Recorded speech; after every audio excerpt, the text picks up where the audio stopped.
તાપીમાં J K paper મિલની યુનિયનની ચૂંટણીને લઈને બેઠક યોજાઈ હતી। કંપનીના કામદારોના હિતમાં સભા યોજાઈ। ચૂંટણીને અનુલક્ષીને પરિવર્તન પેનલ દ્વારા જાહેર સભાનું આયોજન કરાયું। ડોક્ટર કરાડ ઉપસ્થિત રહી પરિવર્તન પેનલને જીતાડવાનું આહવાન કરાયું હતું। પ્રસંગના અનુરૂપ કામગારોને પોતાના હક અધિકાર અર્થે સંબોધન પણ કરવામાં આવ્યું હતું।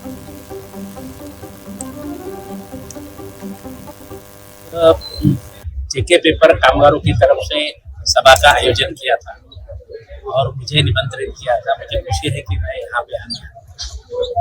बड़ी कंपनी है और यूनियन भी बड़ा है।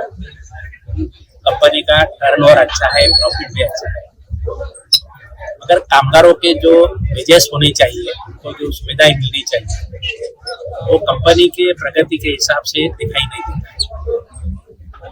तो यूनियन के माध्यम से यहाँ के कामगारों को अच्छी सैलरी मिले, उनका मेडिक्लेम, उनका इंश्योरेंस, उनका बोनस और अलग अलग बाकी फैसिलिटी जो है एक अच्छे तरीके से मिले, उसके लिए एक अच्छा एग्रीमेंट होना चाहिए। और वो एग्रीमेंट करने के लिए जो भी मदद लगेगी वो मैं करने का उनको आश्वासन दिया।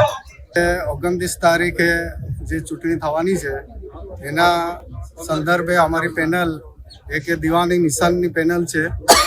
અમે અમારું વિઝન સ્પષ્ટ છે કે અમે 4 વર્ષ પહેલાં પણ અમે જ્યારે એક યુનિયન બોડીમાં આવ્યા હતા ત્યારે અમે બોનસનું ડબલ કર્યું અને બેસિકમાં પણ અમે સારો એવો વધારો કરેલો।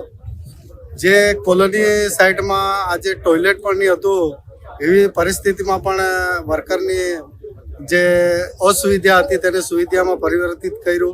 તે જ પ્રમાણે આવનારા દિવસોમાં પણ અમે એક કંપની જેટલી પ્રોફિટ કરે છે એમાંથી હિસ્સો અમે એક કામદારોને અપાવી શકીએ। અમારા એક લીડર તરીકે અમે ડૉક્ટર કરાડ સાહેબને પસંદ કર્યા છે। અમે જીતીને આવીએ, અમે કરાડ સાહેબને લાવીએ, એના મારફતે લોકોની ભલાઈ અને લોકોના જે એક જરૂરિયાત છે તે અમે પૂરી કરી શકીએ। અને જેટલી સેલરી આજે સૌથી પૂરા ઓલ ઇન્ડિયાની અંદર જેકે પેપરમાં ઓછી હશે તો એને પણ અમે એક ઇન્ક્રીઝ કરવાની કોશિશ કરીએ।